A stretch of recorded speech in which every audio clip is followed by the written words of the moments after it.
अस्सलाम वालेकुम। मैं मुहम्मद अवैस मुबारक ते मैं अज तुहाडे नाल एक छोटी जी जिन्होंने तुसी कहानी कह लो पंजाबी विच इमामदीन गुजरातिया होरां ने जिहड़ी लिखी है तो वह मैं तुहाडे सामने पेश कर रहा। इहदा नवान है इंसाफ ते मबनी फैसले कि किस तरह साडे जज जिहड़े हजरात ने वो 118वें नंबर ते आए ने ते जिन्हां ने जिहड़े काफर ने जिन्हां ने मरदे दोज़ख च टुर जाना है वो पहले नंबर से किस तरह आए ने। इमामदीन गुजरातिया साहब वाकया कुछ इस तरह लिखते हैं कि वो हमेशा छोटिया छोटिया गलों निक्के निक्के पॉइंट जोड़े सन उन्होंने एक समझ लो कहानी बंदे ने जेकर जानवर पाले तो उन्होंने एक छोटी जी प्यारी जी कहानी बनाती ताकि एक आवाम के अच्छा जहा तो खूबसूरत जहा मैसेज जा सके।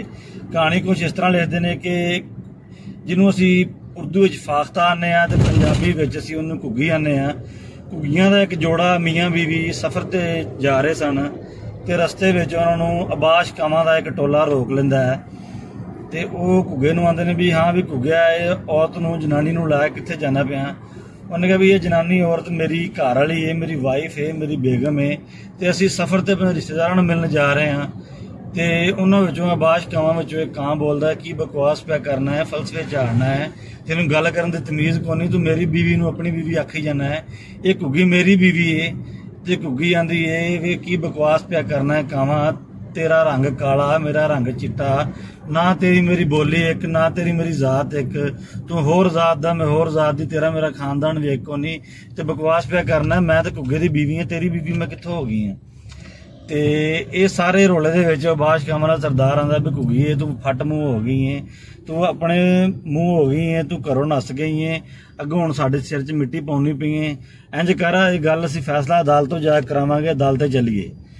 वो उथों तुर पैंदे ने, अगे टुर जांदे ने सेशन जज की अदालत जिथे बाज ला के बैठा हुंदा कचहरी ते बाज हुंदा जज्जा जिन्हों इमामदीन साहब जज्जा लिखदे ने, जज जिहड़ा हुंदा ते उत्थे जाके उहदे कोल फैसला करवाउण टुर जांदे ने। ते जदों फैसला उहदे सामने दोने घर जदों अपना मुद्दा रखदे ने गिरिया करदे ने उत्थे ते जज्जा फैसला सुनान लग पैंदा है। तो थोड़ी देर पहले अबाश कावां दा सरदार आंदा है भी जज्जिया गल ए ख्याल करी फैसला सुनान लग्या इस चीज़ नूं मद्देनज़र रखी कि अगां जिहड़ा ज़िमनी इलैक्शन आउंदा पिया ध्यान रखी। हुण जदों जज्जे दे कन्न विच गल पैंदी कि ज़िमनी इलैक्शन अगां आंदा सारा नक्शा उहदे दिमाग विच फिर जांदा है, कन्न उहदे हो जांदे ने। वो सोचदा भी ये जिहड़े कां ने ये इत्थों दे ने इलाके दे ने, इन्हां दीयां वोटां भी इस इलाके दीयां ते घुग्गी घुग्गा बाहर ने, लिहाजा वो फैसला कां दे हक च दे दिंदा भी ये जिहड़ी बेगम है जिहड़ी जनानी है घुग्गी जिहड़ी है ये कां दी बेगम है, घुग्गिया लिहाजा तेरा इहदे नाल कोई तलक नहीं, दफा हो जाने ते फायदा चढ़ देंगा। तो घुग्गा उच्ची उच्ची रोन लग पैंदा, घुग्गी भी रोन लग पैंदी ते ये मंजर उत्थे वेखदे हैरान इस जगह ते जाके लोग हुंदे ने कि कां भी उच्ची उच्ची रोन लग पैंदे ने। जो कां उच्ची उच्ची रोन लग पैंदे ने ते जज आंदा भी तुहाडे दे हक च फैसला तुसीं क्यों रोंदे पे जे। उत्थे अबाश कावां दा सरदार आंदा है कि गल ये भी जज्जिया असी इस वास्ते रो रहे हैं जे तू मर गया तो इंसाफ ते मबनी फैसले कौन करेगा। ये तो इंसाफ ते मबनी फैसले जिहड़े ने वो तू ही कर सकना, कोई होर जज तो नहीं कर सकता।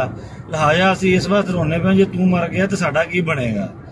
ये जी वो कहानी यही वो मुद्दा है कि जिंदी वजह तो साडे जज जिहड़े ने साडे जिहड़ियां आला अदालतां दा म्यार है मुराल है वो 118वें नंबर ते वे ते जिहड़े साई चूड़े जिन्होंने असीं कहने मरदे दोज़ख च टुर जाना है बराज़ील दे वो जज 100 पहले नंबर ते आए ने। ते ये सन साडे इंसाफ ते मबनी फैसले जिन्हां दी वजह तो साडे जज 118वें नंबर ते आए ने। बहुत शुक्रिया, मेहरबानी, शुक्रिया। अच्छी गल लगे तो चैनल नूं सबसक्राइब जरूर करना ते साथ लगे हुए बैल आइकन दे बटन भी दबा देना।